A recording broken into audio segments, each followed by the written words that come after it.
ముఖ్యమంత్రి వైఎస్ జగన్మోహన్ రెడ్డి అమలు చేస్తున్న విప్లవాత్మకమైన పథకాలతో ఆంధ్రప్రదేశ్లో వ్యవసాయం లాభసాటిగా మారుతోంది. ప్రతిష్టాత్మకంగా భావించి ప్రారంభించిన వైఎస్ఆర్ రైతు భరోసా కేంద్రాలు సత్ఫలితాలు ఇస్తున్నాయి. ఇతర రాష్ట్రాలకు, దేశాలకు సైతం ఆదర్శంగా నిలుస్తున్న ఆర్బీకేలపైన రైతుల సమస్యల పరిష్కారానికి ఏపీ ప్రభుత్వం అమలు చేస్తున్న విధానాలపై మా కరెస్పాండెంట్ శివారెడ్డి గ్రౌండ్ రిపోర్ట్. రైతే రాజు అంటారు. ఆ రాజు లాంటి రైతు కోసం ముఖ్యమంత్రి వైఎస్ జగన్మోహన్ రెడ్డి విప్లవాత్మకమైన మార్పులు తీసుకొచ్చారు. దేశంలోనే ఎక్కడా లేని విధంగా రైతు భరోసా కేంద్రాలను ఏర్పాటు చేసి గ్రామ స్థాయిలోనే రైతులకు కావాల్సిన అన్ని వసతులను ఏర్పాటు చేసిన పరిస్థితి ఆంధ్రప్రదేశ్ రాష్ట్ర వ్యాప్తంగా కనిపిస్తోంది. అసలు రైతు భరోసా కేంద్రాలు అంటే ఏంటి, అవి ఎలా పనిచేస్తున్నాయి, రైతుల మనోభావాలేంటో ఇప్పుడు తెలుసుకునే ప్రయత్నం చేద్దాం. ఆరుగాలం శ్రమించే అన్నదాతలకు అండగా నిలుస్తున్నారు ముఖ్యమంత్రి వైఎస్ జగన్మోహన్ రెడ్డి. పాదయాత్రలో రైతుల కష్టాలను ప్రత్యక్షంగా చూసి చలించిపోయిన సీఎం జగన్ అధికార పగ్గాలు చేపట్టాక అన్నదాతలకు మేలు చేసే విప్లవాత్మకమైన మార్పులకు శ్రీకారం చుట్టి దిగ్విజయంగా అమలు చేస్తున్నారు. రాష్ట్ర వ్యాప్తంగా అన్ని గ్రామాల్లో రైతు భరోసా కేంద్రాలను ఏర్పాటు చేసి అన్నదాతలకు అండగా నిలిచారు సీఎం జగన్. గ్రామ సచివాలయాలకు అనుబంధంగా వైఎస్ఆర్ రైతు భరోసా కేంద్రాలను ఏర్పాటు చేసిన ప్రభుత్వం విత్తనాలు, ఎరువులను నేరుగా రైతుల ఇంటి ముంగిటికే తీసుకొస్తోంది. ఆంధ్రప్రదేశ్ రాష్ట్రంలో 10,778 వైఎస్ఆర్ రైతు భరోసా కేంద్రాల ద్వారా సేవలు అందిస్తున్నారు. రైతు భరోసా కేంద్రాల్లో క్రమం తప్పకుండా అగ్రికల్చర్ అడ్వైజరీ బోర్డు సమావేశాలు ఏర్పాటు చేస్తున్న అధికార యంత్రాంగం రైతుల సమస్యలను నేరుగా తెలుసుకుని పరిష్కరిస్తున్నారు. ముఖ్యమంత్రి వైఎస్ జగన్మోహన్ రెడ్డి అమలు చేస్తున్న మరో ప్రతిష్టాత్మక కార్యక్రమం వైఎస్ఆర్ ఉచిత పంటల బీమా. పంటల బీమా వర్తించాలంటే గతంలో రైతులే ప్రీమియం చెల్లించేవారు. దీనికి స్వస్తి పలికిన సీఎం వైఎస్ జగన్ రైతులు ఒక్క పైసా ప్రీమియం చెల్లించాల్సిన అవసరం లేకుండా రైతుల తరపున ప్రభుత్వమే బీమా చెల్లించేలా చర్యలు తీసుకున్నారు. ఏ సీజన్లో పంట నష్టపోయినా రైతులకు ఆ సీజన్లోనే పరిహారం కూడా అందించి జగన్ ప్రభుత్వం రైతన్నలకు తోడుగా నిలుస్తోంది. పంటల సాగు సమయంలో అన్నదాతలు ఏ ఇబ్బంది పడకూడదన్న లక్ష్యంతో అమలు చేస్తున్న మరో విశిష్ట పథకం రైతు భరోసా పథకం. ఈ పథకం కింద ప్రతి ఏటా ఒక్కో రైతుకు 13,500 రూపాయల ఆర్థిక సాయాన్ని ప్రభుత్వం అందజేస్తోంది. ఆంధ్రప్రదేశ్ రాష్ట్ర వ్యాప్తంగా సుమారు 53 లక్షల మంది రైతులకు ప్రతి ఏటా జగన్ ప్రభుత్వం రైతు భరోసా కింద పెట్టుబడి సాయం అందజేస్తోంది. ప్రతి రైతుకు ఖరీఫ్ సీజన్ ప్రారంభంలో నుంచి విడతల వారీగా 13,500 రూపాయలు నేరుగా ఖాతాల్లో జమ చేస్తోంది ప్రభుత్వం. ఆంధ్రప్రదేశ్ రాష్ట్రంలో ఏర్పాటైన రైతు భరోసా కేంద్రాలపై దేశవ్యాప్తంగా విస్తృత చర్చ జరుగుతోంది. ఆర్బీకే కేంద్రాలు ఎలా పనిచేస్తాయన్న విషయాన్ని తెలుసుకునేందుకు దేశంలోని వివిధ రాష్ట్రాల ప్రతినిధులు తరచూ ఏపీలో పర్యటిస్తున్నారు. అన్నదాతలకు ఏం కావాలన్నా రైతు భరోసా కేంద్రాల్లో పరిష్కారం లభిస్తోంది. వీటితో పాటు వ్యవసాయ రంగంలో అత్యంత పారదర్శక విధానానికి శ్రీకారం చుట్టారు సీఎం జగన్. ఈ క్రాపింగ్ విధానం ద్వారా రైతులు ఏ పంటలు సాగు చేశారన్న వివరాలను వ్యవసాయ సిబ్బంది ద్వారా ప్రభుత్వం ఎప్పటికప్పుడు ఆన్లైన్లో నమోదు చేయిస్తోంది.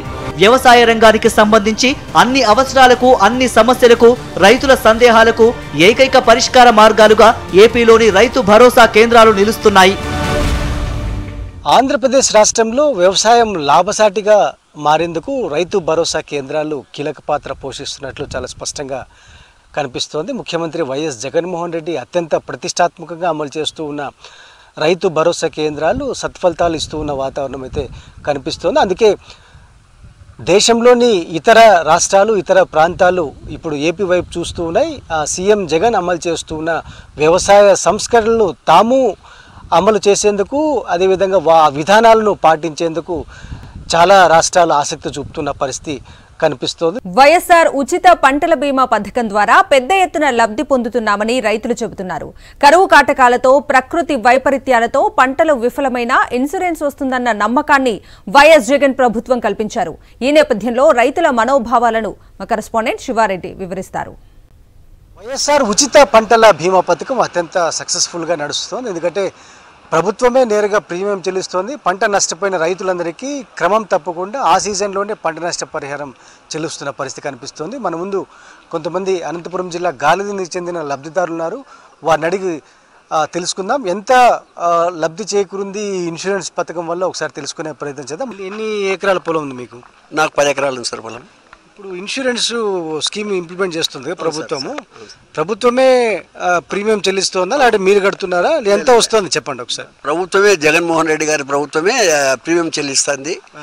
దానికి ఇన్సూరెన్స్ కూడా ఇస్తారు. ఏ క్రాప్కి అయితే ఆ క్రాప్ నష్టం వస్తే ఆ క్రాప్కే ఇచ్చాను.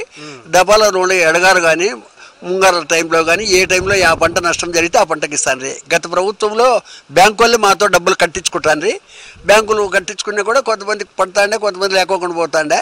ఇప్పుడు అట్లా లేకుండా జగన్మోహన్ రెడ్డి రైతు భరోసా కేంద్రాల ద్వారా ఈరోజు రైతు కేంద్రాల్లో ఫీల్డ్ మీదకి పోయి పంట నష్టం ఎవరు జరిగింది ఏం కథ అనేది చూసి తెలుసుకొని చేస్తున్నారు. నాకు కూడా ప్యాడీకి పడిండే. నాకు చీని చెట్లకు వచ్చేసి 22,500 రూపాయలు నాకు పడింది. నాకు 66 సెంట్లకు నాకు ఇవి పడింది. ఇది రైతు భరోసా కేంద్రాల ద్వారానే ఇవన్నీ జరుగుతున్నాయి. రైతులకు అందరికీ కూడా రైతు భరోసా కేంద్రం నాకు రైతు భరోసా కేంద్రం కూడా పడింది 13,500 నాకు రైతులు కూడా సంతృప్తిగా ఉంది. నాకు బాగా అనుకూలంగా ఉంది మాకే. కాబట్టి మనకు జగన్మోహన్ రెడ్డికి రుణపడి ఉన్నామని చెప్పి మేము చేసుకుంటాం. ఇప్పుడు పంటలు సంబంధించి సలహాలు సూచనలు ఇస్తున్నారా? మాకు ఏవో గారు దానికి సంబంధించిన ఫీల్డ్ అసిస్టెంట్లు ఉన్నారు, ఆదినారాయణ కానీ పరీక్ష కానీ వీళ్ళంతా రైతులకు ఏదైనా కానీ అమ్మ ఏమో పరిస్థితి ఇట్లుండాలి పరిస్థితి ఇది దీనికి ఇట్లా చేసుకోండి సలహాలు ఇస్తున్నారు. రైతు భరోసా కేంద్రంలో వీళ్ళు ఎప్పుడు 24 గంటలు ఉంటారు. వాళ్ళు సాయంత్రం 5:30 వరకు ఉంటారు. పొద్దున మార్నింగ్ 10కి వచ్చేసి 5:30 వరకు ఉంటారు. నువ్వు ఇప్పుడు ఫీల్డ్ ఇన్స్పెక్షన్ ఉంది కాబట్టి అందరూ నమోదు చేసుకుంటే పంట నమోదు చేసుకుంటే ఫీల్డ్ మీదకి పోతాను. ఇప్పుడు ఈరోజు ప్రోగ్రామ్ ఉంది ఉండాలి లేకుండా ఇప్పుడు కూడా అంత పోయేవాళ్ళే ఫీల్డ్ మీదకి. ఎంత ఇన్సూరెన్స్ పడింది మీకు? 41,500 పడింది సార్. నాకు 3 చిల్లర ఉంది సార్. ఆ మేడం గారు కూడా ప్రతి చూసి బాగా ఈ ప్రభుత్వం వచ్చినప్పుడు నుండి బాగా రాస్తాను సార్. అందరికీ ప్రతి ఒక్కరికి ఎవరికి తక్కువ కాకుండా ఎంత ఉంటే అంత రాసి చేస్తాను సార్. ఆ మేడం కూడా అంతకుముందు చీనా చెట్లకు మాకు ఎప్పటికీ లేదు సార్. ఈ ప్రభుత్వం వచ్చినప్పటి నుంచి మాకు చీనా చెట్లకు బాగా రాస్తాం. ఎందుకంటే చీనా చెట్లకి ఎక్కువ పెట్టుబడి పెట్టి నష్టపోతుంటారు కదా. సంవత్సరం కూడా ఇంకా ఎక్కడ రాలేదు సార్. ఇవి కూడా అన్ని ఇగురులే కొట్టినాయి. ఈ సంవత్సరం కూడా అంత పంట ఏదో అది చిన్నగా మాకు మందులకి మాకులకి ఆయన ఓకే. మొత్తం మీద అయితే ఇన్సూరెన్స్ ఏదైతే వైఎస్ఆర్ ఉచిత పంటల బీమా పథకం తమకు ఎంతో ఉపయోగపడుతోంది. ఎందుకంటే ప్రభుత్వమే నేరుగా ప్రీమియం చెల్లిస్తోంది. పంట నష్టపోయిన తర్వాత పరిహారం చెల్లిస్తోంది. ఆర్బీకే అంటే రైతు భరోసా కేంద్రాల ద్వారా ఈ ప్రాసెస్ అత్యంత విజయవంతంగా జరుగుతోందని రైతులు హర్షం వ్యక్తం చేస్తున్న పరిస్థితి కనిపిస్తోంది. వీడియో శ్రీనివాసరావుతో వచ్చే శివారెడ్డి, సాక్షి న్యూస్, అనంతపురం జిల్లా. రైతు భరోసా పథకం ద్వారా జగనన్న ఇస్తున్న పెట్టుబడి సాయంతో సేద్యపు పనులతో పాటు విత్తనాలు, ఎరువులు కొనుగోలు చేస్తున్నామని, ఈ పథకం లేకపోయి ఉంటే అప్పులు చేసి వ్యవసాయం చేసేవాళ్లమని రైతులు చెబుతున్నారు. పథకం కింద ఒక్కో రైతుకి 13,500 రూపాయల సాయం అందుతోంది. ఈ పెట్టుబడి సాయాన్ని రైతులు ఏ విధంగా ఉపయోగించుకుంటున్నారు, అదేవిధంగా పెట్టుబడి సాయాన్ని రైతులు ఎట్లా అభిప్రాయపడుతున్నారు వారిని అడిగి తెలుసుకుందాం. ముందుగా 13,500 పడుతుంది. నాకు 3 ఎకరాలు ఉంది. 13,500 వ్యవసాయానికి, సేద్యానికి, మందులకు, విత్తనాలకు ఉపయోగించుకుంటున్నాను. అప్పుడు ఏంది ఇచ్చేది ఏం లేదు. నేను చెప్పేదేను యాది ఇచ్చేలా. ఇప్పుడేమో అన్ని చెప్పినవేమో అన్ని హామీలు ఇచ్చేస్తున్నాడు. ఇప్పుడు రైతులకు ప్రభుత్వం తీసుకుంటున్న చర్యలు, రైతు భరోసా కేంద్రాలు కానీ, పెట్టుబడి సాయం కానీ, ఇట్లాంటివన్నీ ఏ విధంగా ఉపయోగపడుతున్నాయి మీకు? రైతుకు బాగా ఉపయోగపడుతుండే. అన్ని ప్రతి ఒక్కటి ఎరువులు, విత్తనాలు అన్ని సకాలంలో ఇస్తున్నారు. మేము సకాలంలో సద్వినియోగం చేసుకుంటాను. నువ్వు చెప్పిన 13,500 వస్తుంది కదా, దేనికి ఉపయోగించుకుంటున్నారు చెప్పండి ఒకసారి. 13,500 వర్షానికి, సేద్యానికి కానీ, మందులు తెచ్చుకునే దానికి, ఇంకా చిన్న కూల్లో కలుపు తీసుకునే దానికి అన్నిటికీ ఉపయోగపడుతున్నాయి సార్ మంచిగా. ఈ 13,000 రైతుకి చాలా మంచిది. ఈ రైతాంగం ముందు సాగేదానికి చాలా ఉపయోగం.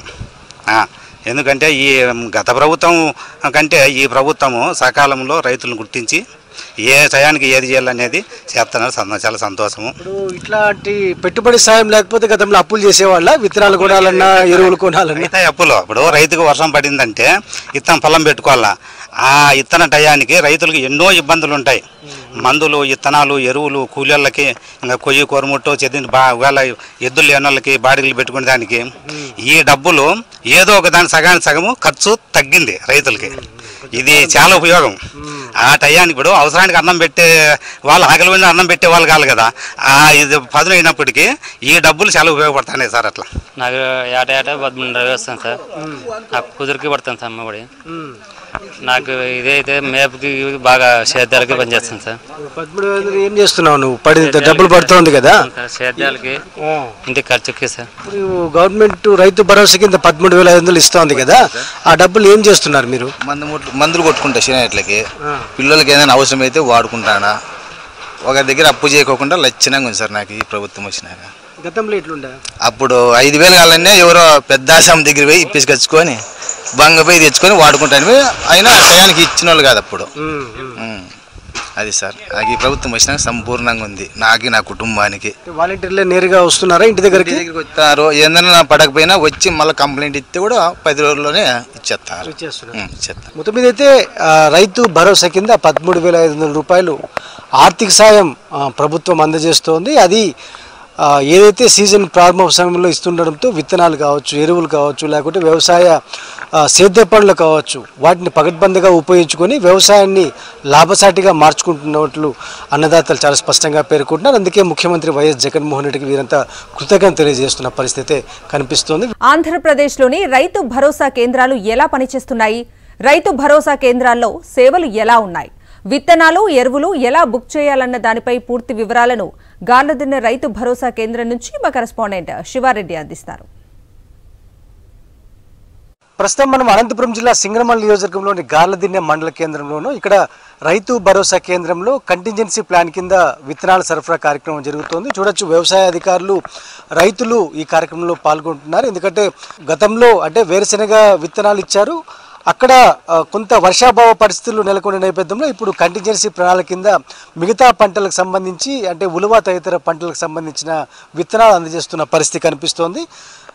అదేవిధంగా ప్రతి రైతు భరోసా కేంద్రంలోనూ క్రమం తప్పకుండా అగ్రికల్చర్ అడ్వైజరీ బోర్డు సమావేశాలు కూడా జరుగుతుంటాయి. అందులో ఎట్లాంటి అంశాలపైన డిస్కస్ చేస్తారో ఒకసారి. ఇప్పుడు అగ్రికల్చర్ అడ్వైజరీ బోర్డు సమావేశాలు మండల కేంద్రాలు ఎప్పుడు జరుగుతాయి, ఆర్బీకే కేంద్రాల్లో కేంద్రంగా ఎప్పుడు నిర్వహిస్తుంటారు, తర్వాత రైతులకు ఎట్లాంటి సజెషన్స్ చేస్తుంటారు మీరు? ప్రతి నెల కూడా మొదటి వారం వచ్చి ఆర్బీకేల్లో జరుగుతుందండి, రెండో వారం వచ్చి మన మండల స్థాయిలో జరుగుతుంది, మూడో వారం వచ్చి మనకు జిల్లా స్థాయిలో జరుగుతుందండి.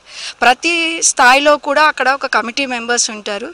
ఆ యొక్క ఆర్బీకే లెవెల్లో ఉన్న సమస్యలు ఏదైనా అంటే రైతుకు కావాల్సిన పంటకు సంబంధించి నమోదు కార్యక్రమం అవ్వచ్చు, అలాగే విత్తనాల పంపిణీ అవ్వచ్చు, ఎరువులు అవ్వచ్చు, సకాలంలో ఏ టైంకి ఏ విత్తనం వేసుకోవాలి, ఏ ఎరువు వాడాలి, సో పంట నష్టం రాకుండా ఎటువంటి చర్యలు తీసుకోవాలి అనే వాటిపైన అవగాహన కల్పించబడుతుందండి. సో ఏ విధంగా చేసుకుంటే పంట దిగుబడి ఎక్కువ వస్తుంది అనేది కూడా ఇది నాలెడ్జ్ సెంటర్గా పెట్టడం జరిగింది. కాబట్టి ప్రతి ఆర్బీకేలో కూడా ఇది అనేది ప్రతి నెల కూడా సకాలంలో జరుగుతుందండి. ఓకే, మీరు చెప్పండి, ప్రధానంగా విత్తనాల కోసం గతంలో ఎట్లాంటి ఇబ్బందులు పడేవారు, తర్వాత ఇప్పుడు రైతు భరోసా కేంద్రాల్లో విత్తనాల సరఫరాను, ఎరువులు కావచ్చు, ఎట్లా పంపిణీ చేస్తున్నారు అధికారులు, మీరు చెప్పండి. రైతు భరోసా కేంద్రం వచ్చిన తర్వాత రైతులకు విత్తనాలు ఇవ్వడం అయితేనేమి, తర్వాత ఎరువులు ఇవ్వడం అయితేనేమి, తర్వాత వాళ్ళకు ఆ పంట పెట్టిన దానికి ఏమైనా తెగుళ్ళు రైతులు ఏమైనా ఉన్నా కానీ సక్రమంగా సకాలంలో చేస్తున్నారు. గత ప్రభుత్వంలో కానీ గతంలో కానీ ఎప్పుడు కూడా ఇలాంటి చర్యలు తీసుకోలేదు. పంట నష్టపోయింది. నాకు గతంలో నా మడి చెరువు నిండి అంత పోతే మాకు నష్టపరిహారం ఇచ్చారు, పంట నష్టపరిహారం ఇచ్చారు, ఇన్పుట్ సబ్సిడీ ఇచ్చారు. తర్వాత రైతులకు ఎలాంటి సహకారంలో అలాంటి సహకారం చేసింది ప్రభుత్వం. కాబట్టి విత్తనాల కోసం ఎక్కడ పోయేవాళ్ళు ఇప్పుడు ఇక్కడ రైతు భరోసా కేంద్రం వచ్చిన తర్వాత ఎట్లా ఉంది పరిస్థితి? గతంలో మండలం లేకొచ్చి పల్లెలన్నీ వచ్చి తీసుకుంటాను ఇక్కడ వచ్చి, ఇప్పుడు లేదు, రైతు భరోసా దగ్గరికి వచ్చి తీసుకుని పోతున్నారు. ఇవి వచ్చినాక ఇత్తనాలు మాకు ఈజీగా దొరుకుతున్నాయి, ఇత్తనాలు దొరికాయి. లేకపోతే ఇంతకు ముందు అయితే క్యూ కడతా అంటే జనం ఈదికి ఈడే మండలం అంతా ఈదికే రావాలా. అప్పుడు ఈ సౌకర్యం లేదు సార్, ఇప్పుడు బాగుంది, అన్ని చదువుతాడు మన ప్రభుత్వం. విత్తనాలు, ఎరువులు కావాలంటే ఇస్తున్నారా అధికారులు? అన్ని ఇస్తాను సార్, విత్తనాలు ఇస్తున్నారు, ఎరువులు ఇస్తున్నారు. మళ్ళీ ఏం పంట వేసినా ఏళ్ళు పెట్టి చూపిస్తున్నారు వాళ్ళే. మాకు ఇప్పుడు అన్నమాట పొలం 2.5 ఎకరా ఉంది. పోయినసారి మనం తీసుకోలే, శనికాయలు తీసుకోలేదు, ఏం లేదు, వాన పోయిందని. ఇప్పుడు పెద్దవాళ్ళు చందలు వేసుకుందని వాడబోతాను సార్. మీరు సబ్సిడీ మీరు చెప్పినారు, ఇచ్చినారు. సబ్సిడీ ఏమో అర్థం ఇచ్చినారు సార్. సబ్సిడీ కూడా 80% ఇచ్చినారు. ఇంట్లో సలహాలు సూచనలు ఇస్తున్నారా అధికారులు మీ దగ్గరకు వచ్చి? తన మేడం కూడా చూసి వచ్చింది, పల్లెం మేడం గారు చూసి ఇచ్చినారు. అలాన్నీ వచ్చి మేడం గారు బాగా చేస్తున్నారు. సంతోషాలు. ఎందుకంటే ఇప్పుడు ఈ సకాలంలో వర్షం వచ్చింది. ఈ పెసులాల చందలు వేసుకుంటే ఈ సెప్టెంబర్లో ఇంత కొద్ది చలి వస్తుంది. ఆ చలికి 2 మందులు కొట్టుకుంటే మంచి పంట వస్తుంది సార్. అలసందులు పేసులు మార్కెట్లో కూడా మంచి రేటు కూడా ఉంటాయి అమ్ముకుంటే రైతులకి. రైతు భరోసా కేంద్రం వల్ల అనేక ప్రయోజనాలున్నాయని రైతులు హర్షం వ్యక్తం చేస్తున్న పరిస్థితి కనిపిస్తోంది. వీడియో శ్రీనివాస శివారెడ్డి, సాక్షి, అనంతపురం జిల్లా. ప్రకృతి వైపరీత్యాల సమయంలో ఎంత పంట నష్టం జరిగిందో క్షణాలపై కనిపెట్టి ఏ సీజన్కు ఆ సీజన్లో పంట నష్టపరిహారం అందజేస్తుంది వైఎస్ జగన్ సర్కార్. క్షేత్రస్థాయిలో ఈ క్రాపింగ్ బుకింగ్ విధానం జరుగుతున్న తీరుతెన్నులపై పూర్తి వివరాలను మా కరెస్పాండెంట్ శివారెడ్డి అందిస్తారు.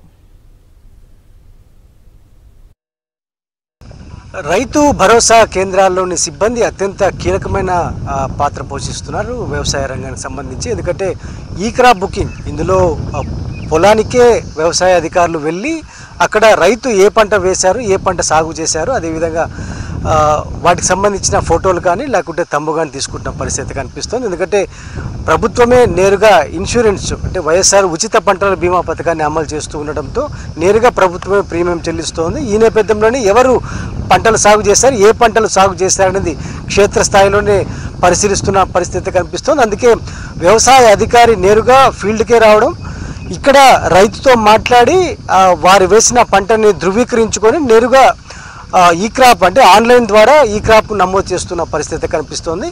మన ముందు గార్లదిన్న వ్యవసాయ అధికారి ఉన్నారు. ఇక్కడ వారితో ఒకసారి మాట్లాడదాం. ఎట్లా ఈ క్రాప్ ప్రాసెస్ ఎట్లా చేస్తున్నారు ఒకసారి తెలుసుకునే ప్రయత్నం చేద్దాం. లాస్ట్ 4 years నుంచి మేము ఈ క్రాప్ చేస్తున్నాము. అంటే ఫీల్డ్కి వెళ్ళి మేము డైరెక్ట్గా ఫోటో తీసుకొని VA authentication, VRO authentication and farmer eKYC అయిన తర్వాత ఈ క్రాప్ అనేది కంప్లీట్ అవుతుంది. ఇయర్ ఏంటంటే జియో కోఆర్డినేట్స్ పెట్టారనమాట. అంటే మనం అక్కడే ఆ ఫీల్డ్లోనే కరెక్ట్ మ్యాప్ చూసుకొని ఆ ఫీల్డ్కి వెళ్తేనే మాకు ఓపెన్ అవుతుంది. అలా ఈ ఇయర్ డిజైన్ చేశారు. ఫస్ట్ ఫార్మర్ మాకు 1B ఆధార్ కార్డు వాళ్ళ యొక్క డీటెయిల్స్ మాకు ఇస్తారు. ఇచ్చిన తర్వాత మేము వెబ్సైట్లో వాళ్ళ ఒక ఆధార్ కానీ అన్నీ కరెక్ట్ ఉన్నాయా లేదా ఫోన్ నెంబర్తో మేము సబ్మిట్ చేస్తాము. ఈ క్రాప్ చేసిన తర్వాత ఫార్మర్కి సంబంధించి ఎప్పుడైనా పంట నష్టపోతే వారికి సంబంధించిన పరిహారం అంటే దీన్ని బేసిస్ చేస్తారా లేకపోతే ఎట్లా ఉంటుంది ప్రాసెస్? ఇప్పుడు లాస్ట్ 4 years నుంచి ఈ క్రాప్ బేస్డ్ మీదే ఏదైనా ఇన్పుట్ సబ్సిడీ కానీ క్రాప్ ఇన్సూరెన్స్ కానీ వస్తుంది. దాంట్లో పేరు ఉంటేనే ఎలిజిబుల్ అనమాట. ప్రతి రైతులు అంటే లాస్ట్ 4 years నుంచి కొంచెం రైతులు అప్డేట్ అవుతున్నారు. అంటే ముందు తెలియదు అనమాట ఇంత ప్రాసెస్ ఉంటుంది. ఏదైనా డ్యామేజ్ అయితే మనం నష్టపరిహారం ఎలా వస్తుంది, ఈ క్రాప్ ఉంటేనే పేరు ఉంటేనే వస్తుందని ఇప్పటి నుంచి బాగా అప్డేట్ అయ్యారనమాట రైతులు. వాళ్ళే వచ్చి వాళ్ళంతకు వాళ్ళే ఈ పంట వేసామని చెప్పి మా ద్వారా ఈ క్రాప్ తోట తీసుకెళ్లి ఫోటో తీస్తున్నాము. క్రాప్తో పాటు రెగ్యులర్లీ మీరు ఫీల్డ్కి వచ్చి సజెషన్స్ ఇస్తుంటారా? అంటే ఈ ఫీల్డ్కి సంబంధించి ఏ పంటలు వేసుకోవాలి, ఎప్పుడు ఏ మార్కెటింగ్ ఉంటుంది అనేది చెప్తున్నారా? ప్రతి అంటే ఇప్పుడు సడన్గా ఇప్పుడు స్వీట్ ఆరెంజ్ అనుకోండి, స్వీట్ ఆరెంజ్లో ఇన్సెక్ట్ పెస్ట్ అవన్నీ అటాక్ అవుతుంటాయి అన్నమాట. ఫస్ట్ ఫార్మర్ వచ్చి మాకు చెప్తారనమాట ఇలా ఉంది అంటే మేము డైరెక్ట్ ఫీల్డ్కి వెళ్ళి చూస్తాము. చూసిన తర్వాత దాంట్లో ఏదైనా సజెషన్స్ ఉంటే సజెషన్స్ ఇస్తాము. లేకుంటే ఇంకా సివియర్ డ్యామేజ్ ఉంటే మేము సైంటిస్ట్ని కానీ కాంటాక్ట్ అవుతాం. లేకుంటే మండల్ లెవెల్లో ఉన్న హార్టికల్చర్ ఆఫీసర్ కానీ అగ్రికల్చర్ ఆఫీసర్ కానీ ఒకసారి చెప్తామన్నమాట. వాళ్ళని కూడా ఫీల్డ్ పిలుచుకొని వచ్చి చూపిస్తాం ఇలా డ్యామేజెస్ అంటే సార్ ద్వారా సజెషన్స్ తీసి వాళ్ళకి ఇస్తున్నాము. ఈ క్రాప్ తర్వాత వాళ్ళకి రిసిప్ట్ ఇస్తున్నారా? అక్నాలెడ్జ్మెంట్ ఈ లాస్ట్ ఇయర్ నుంచి అక్నాలెడ్జ్మెంట్ జరుగుతుంది. ఈ క్రాప్ అయిపోయిన తర్వాత ఈకేవైసీ తర్వాత మాకు అక్నాలెడ్జ్మెంట్ వస్తాయి అన్నమాట. ప్రతి రైతుకు మేము వాళ్ళకి అందించాలా. ఏదైనా పంట డ్యామేజ్ అయినా లేకపోతే ఏదైనా ప్రకృతి వైపరీత్యాల వల్ల దెబ్బతిన్నా ఖచ్చితంగా ప్రభుత్వం నుంచి అదేవిధంగా ఇన్సూరెన్స్ కంపెనీ నుంచి నేరుగా పరిహారం రావడానికి ఇట్లాంటి విధానాన్ని అనుసరిస్తున్నాం. అదేవిధంగా రైతులకు సంబంధించి ఏదైనా సలహా కానీ సూచన కానీ ఇవ్వాలన్నా నేరుగా క్షేత్రస్థాయికి వచ్చి వాటిని వెంటనే రైతుల సందేహాలను నివృత్తి చేస్తున్నట్లు చాలా స్పష్టంగా వ్యవసాయ అధికారులు పేర్కొంటున్న పరిస్థితి కనిపిస్తోంది. వీడియో శ్రీనివాస శివారెడ్డి, సాక్షి న్యూస్, అనంతపురం జిల్లా.